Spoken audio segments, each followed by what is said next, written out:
নমস্কার, আপনারা দেখছেন বীরভূম আরসি টিভি। আপনাদের সঙ্গে আমি বান্টি। শুরু করছি আজকের সংবাদ। বিস্তারিত সংবাদে যাওয়ার আগে দেখে নেব সংবাদ শিরোনাম। শিবরাত্রি উপলক্ষে বক্রেশ্বরে ভক্তদের ঢল।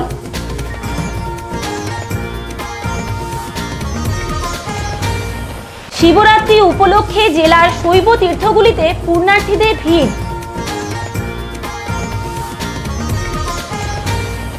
শিবরাত্রি উপলক্ষে রানীশ্বর পাতালপুর শিব মন্দিরে পূজার্চনা। ব্রিজের দাবিতে আন্দোলন নলহাটিতে।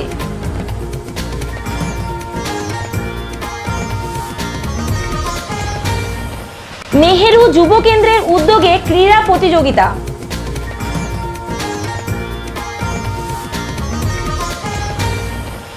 জেলার অন্যতম শক্তিপীঠ বক্রেশ্বর শৈবতীর্থে শিবরাত্রি উপলক্ষে ভক্তদের ভিড় লক্ষ্য করা যায়।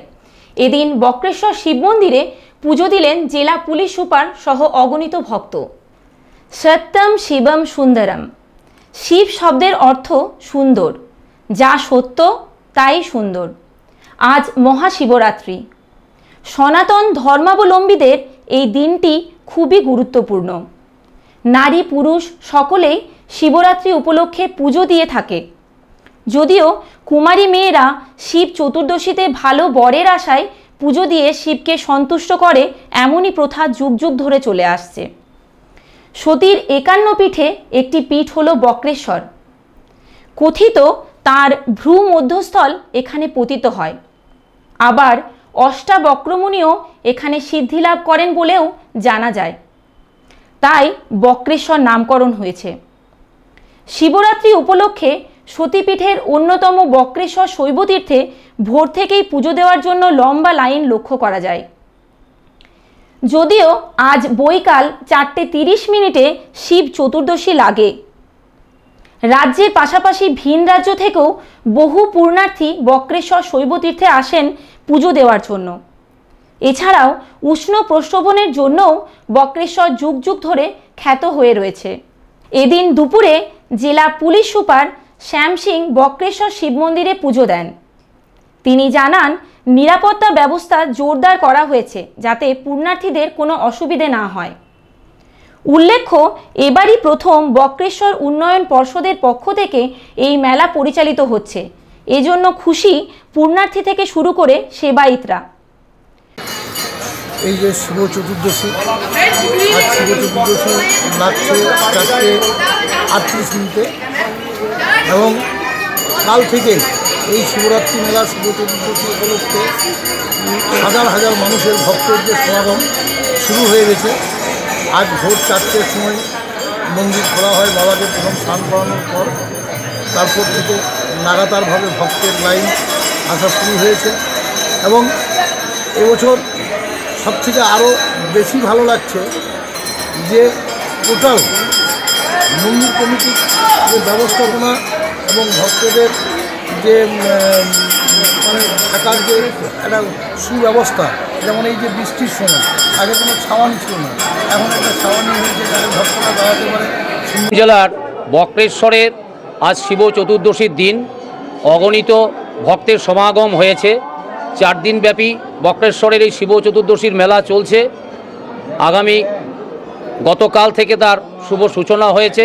4 দিন অগণিত ভক্ত সব মন্দিরে লাইন দিয়ে সব দাঁড়িয়ে আছে তাদের মনস্কামনা পূরণ করার জন্য। এই সতীপীঠ এবং মহাপীঠ এবং বক্রেশ্বর ধামে আজ মানুষের মহামিলনের এক রূপ ধারণ করেছে। আমরা বক্রেশ্বরের সেবায়িতগণ আমাদের আশা যে এবছর যে আমাদের ভক্ত সমাগম এই পর্যটন কেন্দ্রে প্রায় 1 লক্ষ ওপর ছাড়িয়ে যাবে। সুন্দরভাবে মেলা পরিচালনা হচ্ছে এবং বক্রেশ্বর মন্দির সংলগ্ন সুন্দরভাবে দর্শনার্থীরা সব দর্শন করছেন। আমার নাম সন্দীপ চৌধুরী, অন্যতম সেবায়িত। আমি বেহালা থেকে এসেছি, কলকাতার বেহালা থেকে। তো এখানে প্রথমবারই এলাম। প্রত্যেক বক্রেশ্বরের নাম শুনেছি কিন্তু কোনোবার আসা হয়নি, এবারই প্রথম এলাম। আমার খুব ভালো লাগলো এখানে এসে। এই তো বাবার মাথায় জল ঢাললাম, বাবার মাথায় জল ঢেলে পুজো দিলাম, মনস্কামনা পূর্ণের জন্য এসেছি। ওই তো সংসার ভালো হোক, স্বামী ভালো থাকুক, সন্তান ভালো থাকুক, বাড়ির সবাই ভালো থাকুক, সবাই ভালো থাকুক, এটাই চাই। বক্রেশ্বর ভালো লাগলো, এমনি শান্তিপূর্ণ জায়গা, ভালো লাগলো, এসে খুব ভালো। লালটু মুখার্জি ও সোমনাথ দের রিপোর্ট, বীরভূম আরসিটিভি, বক্রেশ্বর। আজ শিবরাত্রি উপলক্ষে জেলার সমস্ত শিব মন্দিরে পুজো দেওয়ার ভিড় লক্ষ্য করা যায়। ভক্তরা মনস্কামনা পূরণের জন্য আজ পুজো দিয়ে থাকে। দুবরাজপুর পাহাড়েশ্বর শিব মন্দিরে পুজো দেওয়ার জন্য পুণ্যার্থীদের লম্বা লাইন লক্ষ্য করা যায়। দুবরাজপুর ছাড়াও বাইরের বহু ভক্তদের সমাগম ঘটে শিবরাত্রি উপলক্ষে। শিবরাত্রির দিনে এখানে পাহাড়েশ্বরে অজস্র লোকের ভিড় হয় শিবের বিয়ের জন্য। আজকে শিবরাত্রিতে রাত্রে বিয়ে, তার জন্য লোকে পুজো করার জন্য আসে বাইরে থেকে। কত মানুষ হয়? প্রচুর ভিড় হয় এখানে। কত লোক হয়? কত লোক আছে? কোনো ঠিক নেই, 1000, 5000ও হতে পারে। আমরা শেষা থেকে এসেছি। প্রতি বছর আমরা এখানে বাবার মন্দিরে পুজো দিই, সকাল থেকে উপবাস করে এখানে প্রতি বছর জল ঢালি। প্রচুর লোকের সমাগম হয় এখানে। এই বছর নিয়ে ক বছর আসছেন? আমরা এবছর 3-4 বছর হয়ে গেল আসছি। খুব ভালো লাগে এখানে প্রতি বছর। আপনার নাম? আমার নাম লক্ষ্মী।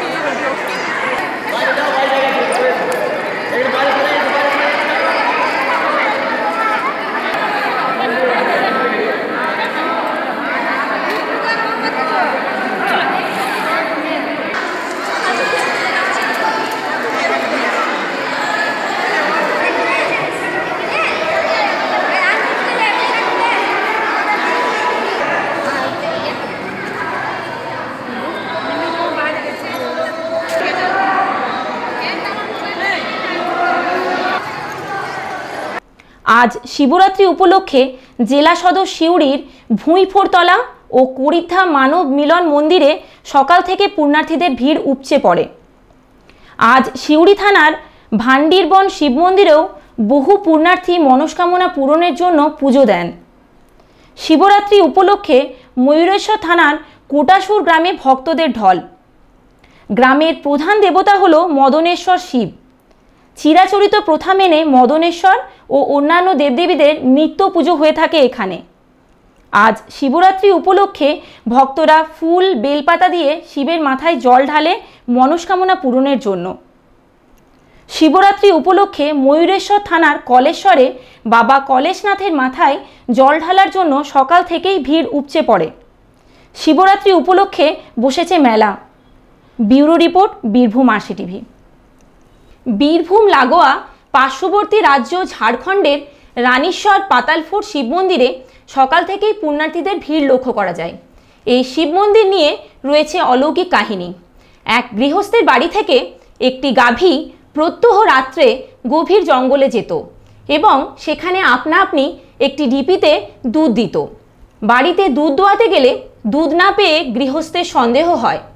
একদিন তারা গাভীটিকে লক্ষ্য রাখে এবং দেখে গাভীটি গভীর জঙ্গলে যায় এবং সেখানে দুধ দেয়। তারপর সেই মাটি খোঁড়া হয় এবং সেখানে একটি শিবলিঙ্গ বের হয়। তারপর থেকে প্রতি বছরই এখানে শিবরাত্রির পুজো হয় এবং মেলা বসে, এমনটাই জানান সেবায়িত পতিত পাবন পাণ্ডা। করি এবং ছোটো থেকেই করে আসছি, আর সংসার স্বামী সবারই মঙ্গলের জন্যই করছি। তবে এই ভান্ডিবন প্রথম এলাম এবছর, প্রত্যেক বছর আসতে পারি না। জায়গাটা বেশ গ্রাম, নির্জন পরিবেশ, ভালো লাগলো। আমার বাড়ি কোথায়? শিউড়ি। শিউড়ি থেকে এখানে এসে? হ্যাঁ, শিউড়ি থেকে এখানে আসছি। প্রত্যেক বছর ভুঁইফোরতলা যায়, পুলিশ লাইন যায়। তো এবছর এর আগে একদিন বেড়াতে এসেছিলাম, জায়গাটা খুব ভালো লেগেছে, ওই জন্য শিবরাত্রিতে আসবো। আপনার নাম? আমার নাম স্বস্তিকা দে।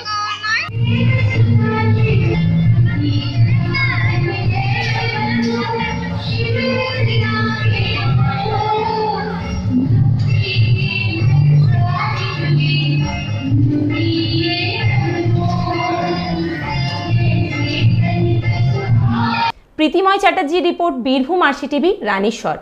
নলহাটির ব্রাহ্মণী নদীর দেবগ্রামের ঘাটে ব্রিজের দাবিতে আন্দোলন শুরু করে গ্রামবাসীরা, যার নেতৃত্বে ছিলেন হাসন বিধানসভা কেন্দ্রের কংগ্রেস বিধায়ক মিল্টন রশিদ। বারবার সংশ্লিষ্ট দপ্তরে আবেদনপত্র জমা দিয়েও কোনো কাজ না হয় আজ ছুটির দিনে দেবগ্রামের ঘাটে গ্রামবাসীরা মিলে ব্রিজের দাবিতে আন্দোলন করে এই ব্রিজটি হলে জেলার রামপুরহাট, হাসন, নলহাটি ও মুরারই এলাকার মানুষের অন্যতম যোগাযোগের মাধ্যম হয়ে উঠবে। এছাড়াও মালদা সহ উত্তরবঙ্গ যাওয়া সুবিধে হবে।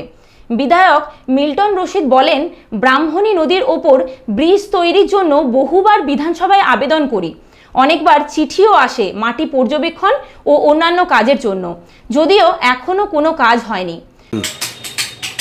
ব্রাহ্মণী নদীর উপরে দেবগ্রাম ঘাটের ব্রিজের জন্যে মানুষের দীর্ঘদিনের দাবি, স্বাধীনতার পর থেকে আজও পর্যন্ত। আমি এমএলএ হওয়ার আগেও ওই দেবগ্রাম ঘাটের ব্রিজের জন্য বহু আন্দোলন করেছি।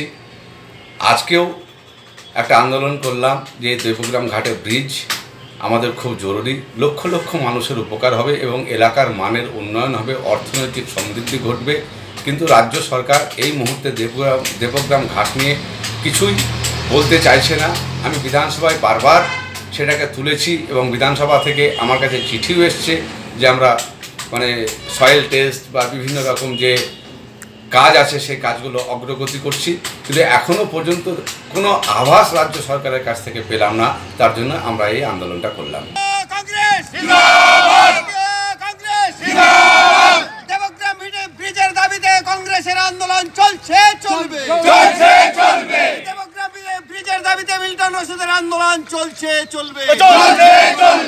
এই দেবগ্রাম ঘাটে ব্রিজের দাবিতে মিল্টন রশিদের নেতৃত্বে কংগ্রেসের আন্দোলন চলছে, চলবে। বন্দে মাতরম, বন্দে মাতরম, বন্দে মাতরম, বন্দে মাতরম। কংগ্রেস জিন্দাবাদ, জিন্দাবাদ, জিন্দাবাদ। আসুর বিধানসভা জিন্দাবাদ, জিন্দাবাদ, জিন্দাবাদ। আসুর বিধানসভা কেন্দ্রে এমএলএ মিল্টন রশিদ জিন্দাবাদ, জিন্দাবাদ, জিন্দাবাদ। বন্দে মাতরম, বন্দে মাতরম। দেবগ্রাম ঘাটে ব্রিজের দাবিতে কংগ্রেসের আন্দোলন চলছে, চলবে। সৌগত মণ্ডলের রিপোর্ট, বীরভূম আরসিটিভি, নলহাটি। নেহেরু যুব কেন্দ্রের আর্থিক সহায়তায় ও ওপেক সংস্থার পরিচালনায় 2 দিনব্যাপী জেলা স্তরে ক্রীড়া প্রতিযোগিতার আয়োজন করা হয় সিউড়ির শ্রী শ্রী রামকৃষ্ণ বিদ্যাপীঠ ময়দানে। ফুটবল, যোগাসন, ভলিবল ও কবাডি প্রতিযোগিতায় রাজনগর, খয়রাশোল, ডেউচা ও জুনিতপুর এলাকার খেলোয়াড়রা অংশগ্রহণ করে। ওপেক সংস্থার সম্পাদক সমীর ব্যানার্জি বলেন, গ্রামীণ স্তরে খেলাধুলার বিকাশ ও প্রতিভাবান খেলোয়াড়দের খুঁজতেই এই উদ্যোগ। নেহেরু যুব কেন্দ্রের কোঅর্ডিনেটর আকাশ গঙ্গোপাধ্যায় বলেন, আজকের যুব সমাজ মোবাইলে আচ্ছন্ন হয়ে পড়ছে, এ থেকে তাদেরকে খেলার মাঠে আনার উদ্যোগ নিয়েছি আমরা।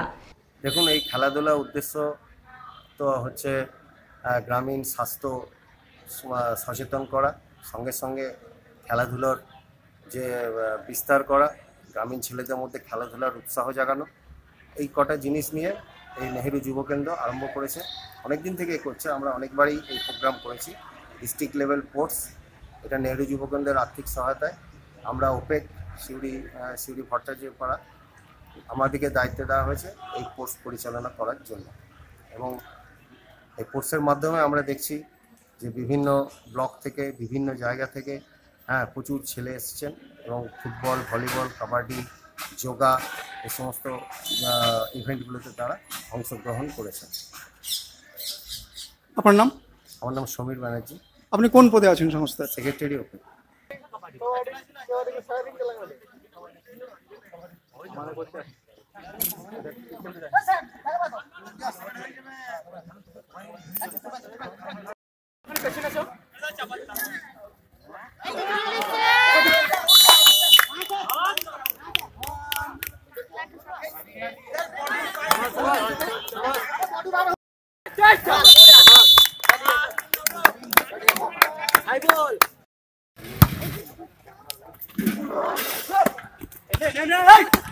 শেখ রিয়াজউদ্দিন, উত্তম মণ্ডল ও প্রীতিময় চ্যাটার্জির রিপোর্ট, বীরভূম আরসিটিভি, সিউড়ি। আজকের সংবাদ এই পর্যন্ত। পরবর্তী সংবাদের জন্য চোখ রাখুন বীরভূম আরসিটিভির পর্দায়। নমস্কার।